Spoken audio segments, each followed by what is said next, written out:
주님께서 여러분과 함께 루카가 전한 거룩한 복음입니다. 주님 영광 받으소서. 요한의 심부름꾼들이 돌아가자 예수님께서 요한을 두고 군중에게 말씀하기 시작하셨다. 너희는 무엇을 구경하러 광야에 나갔더냐? 바람에 흔들리는 갈대냐? 아니라면 무엇을 보러 나갔더냐? 고운 옷을 입은 사람이냐? 화려한 옷을 입고 호화롭게 사는 자들은 왕궁에 있다. 아니라면 무엇을 보러 나갔더냐? 예언자냐? 그렇다. 내가 너희에게 말한다. 예언자보다 더 중요한 인물이다.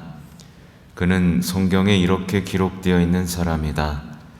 보라, 내 앞에 나의 사자를 보낸다. 그가 내 앞에서 너의 길을 닦아 놓으리라. 내가 너희에게 말한다. 여자에게서 태어난 이들 가운데 요한보다 더 큰 인물은 없다. 그러나 하느님의 나라에서는 가장 작은 이라도 그보다 더 크다.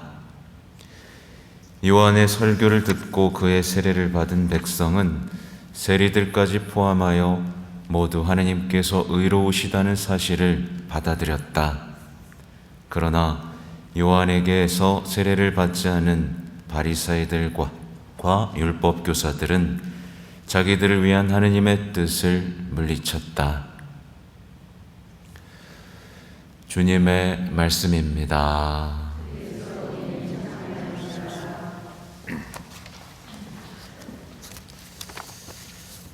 기도하는 가정의 해, 주님 저희와 함께 머무소서. 네, 요한의 제자들이 오실 분이 당신이냐고 물었던 어제 복음 기억나시죠?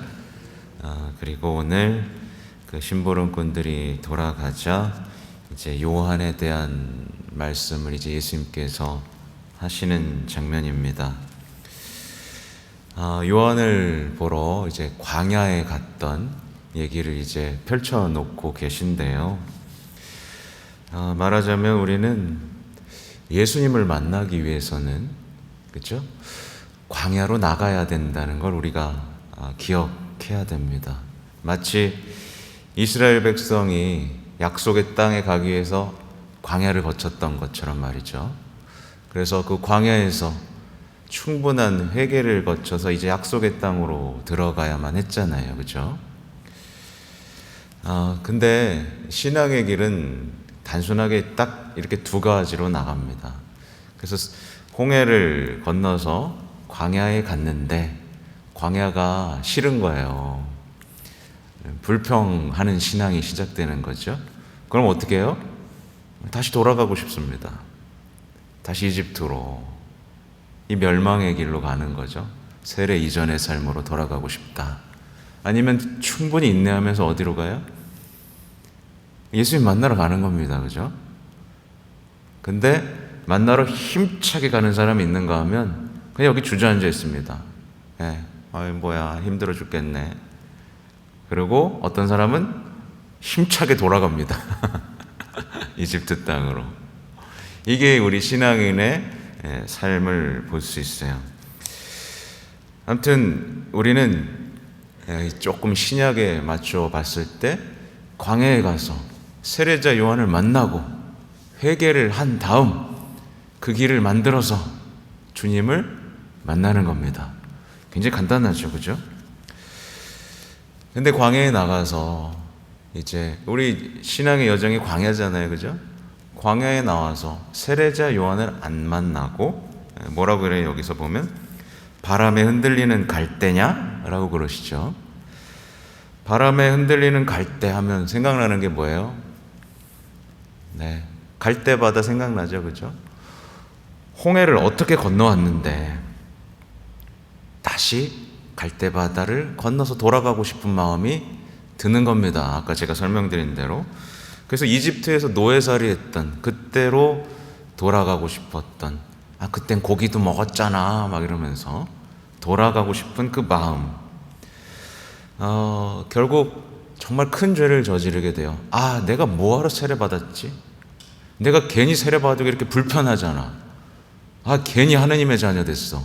몰랐으면 그냥 세상 사람들처럼 살았을 텐데 왜 괜히 세례받아가지고 불편할까? 그래서 하느님의 자녀가 된 일을 후회하는 사람들이 있어요. 광야에 와서. 그러니까 신앙생활하면서 자꾸 후회하는 겁니다. 아, 이집트가 좋았는데, 옛날처럼 막 사는 게 행복했는데. 이게 갈대, 흔들리는 갈대를 보면서 흔들리는 신앙인의 모습인 거죠. 그러니까 정신을 똑바로 차려야 됩니다.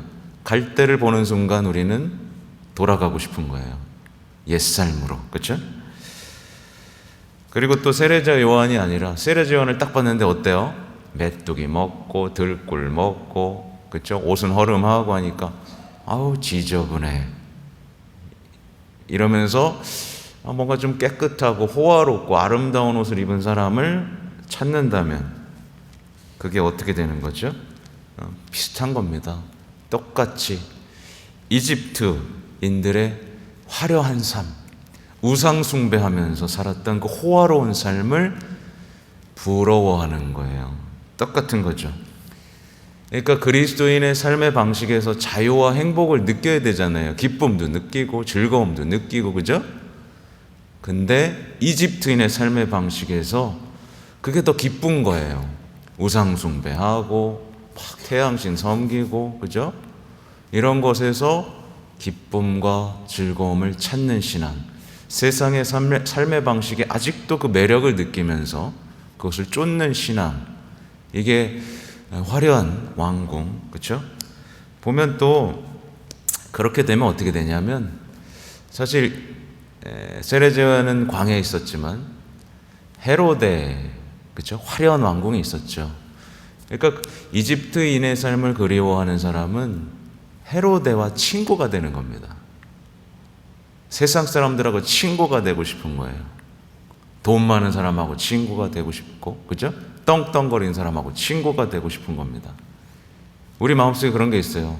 아들 중에 의사 한 명 있었으면 좋겠고, 변호사 한 명 있었으면 좋겠고, 그죠? 근데 우리는 예수님하고 친구란 말이에요. 그런 세상의 권력자들과 친구가 되고 싶은 사람은 어떻게 되는 거죠? 결국 헤로데가 한 일을 보십시오. 요한 죽였죠? 네, 요한 죽였어요. 회개를 거부했습니다. 그죠? 그리고 예수님을 어떻게 했어요? 완전히 거부해버렸죠. 우습게 여기고 조롱했죠. 과연 나는 세례자 요한을 바라보고, 그렇죠?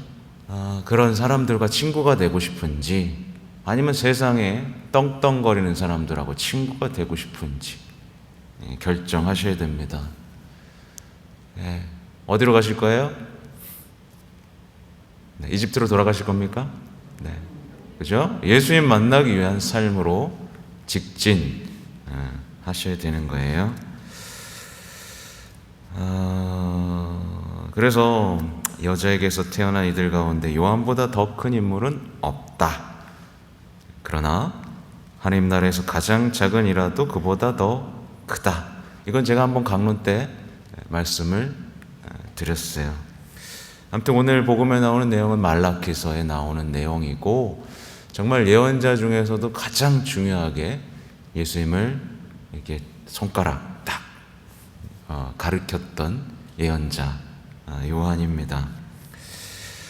근데 보면 이제 요한의 설교를 듣고 그의 세례를 받은 백성은 세리들까지, 진짜 악했던 죄인들까지도 하느님이 의롭다는 사실을 이렇게 받아들입니다.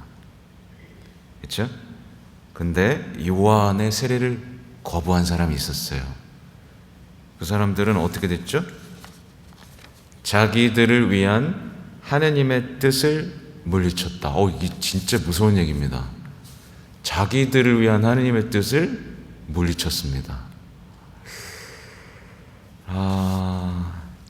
큰일인데요. 제가 아직 판공이 좀 남았죠. 근데 판공 중에 정말 많은 분들을 만나는데, 많은 분들을 만나면서 계속해서 알게 되는 사실이 있어요. 뭐냐면 하나님께서 의로우시다는 사실을 사실은 받아들이지 않는 분들이 너무 많다는 거예요.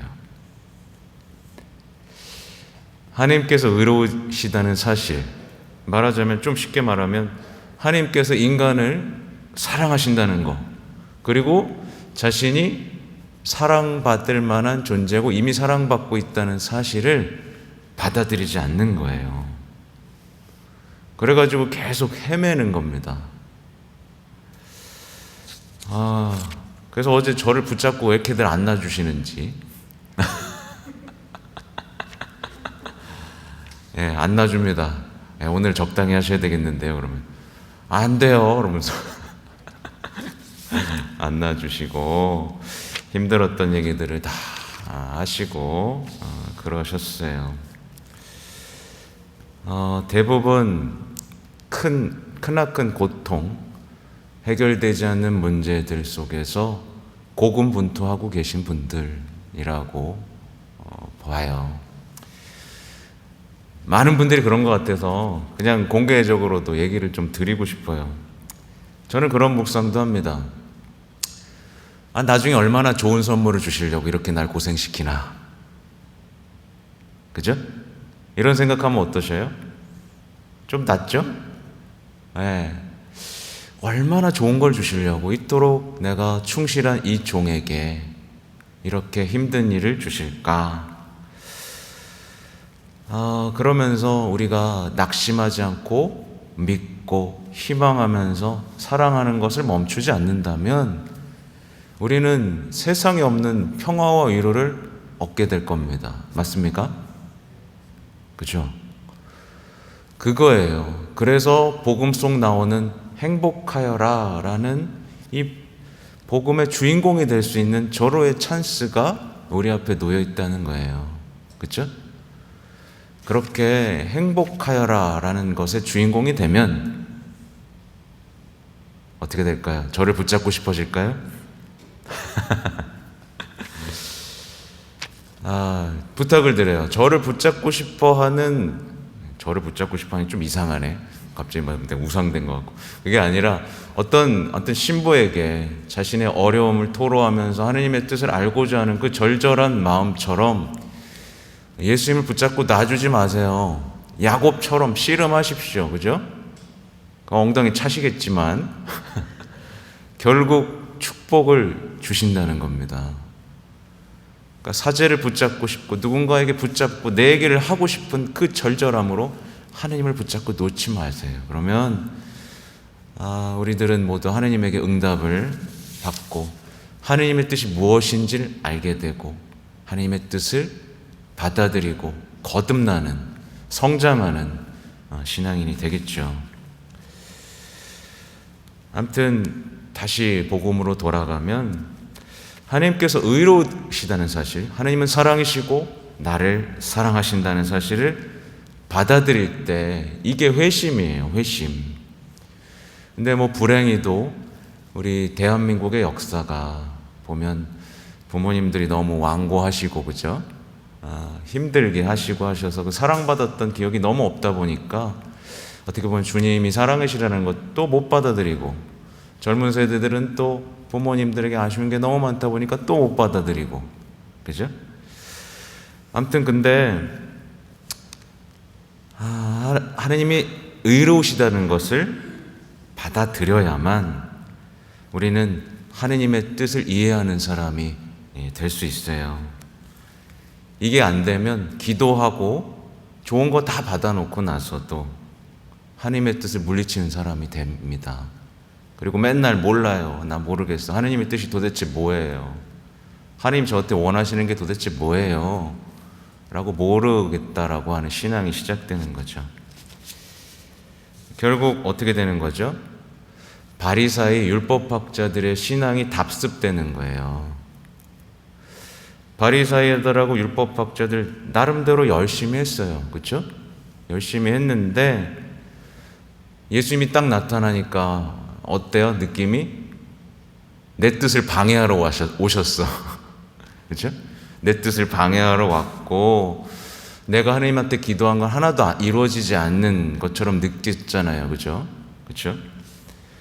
그래서 예수님하고 싸웠잖아요. 예수님하고 사랑 나누기도 바빠 죽겠는데 예수님하고 싸우고 있지 않습니까? 그죠? 그런 신앙이 시작되는 거 진짜 불행한 거 아니겠어요? 그죠?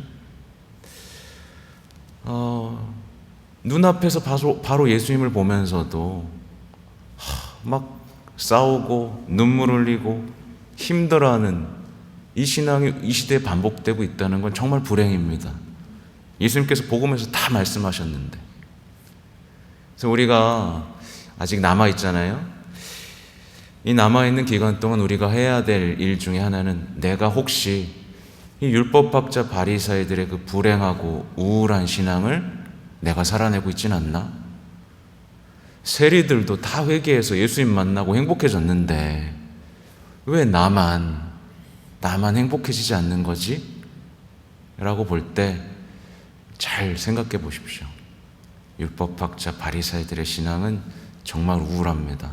예수님과 맞서고 슬퍼요. 그러나 자신의 죄를 반성하는 세리의 신앙은 마테오만 봐도 그렇죠. 제자가 됐습니다. 그분을 위해 목숨을 내놓고 정말 길이길이 기억되는 성인이 된 거잖아요. 그죠? 부디 하나님께서 의로우시다, 사랑이시다 라는 것을 받아들이고 나에게 주어진 하느님의 뜻을 이해하고 살아내는 여러분이 되시기 바랍니다. 아멘.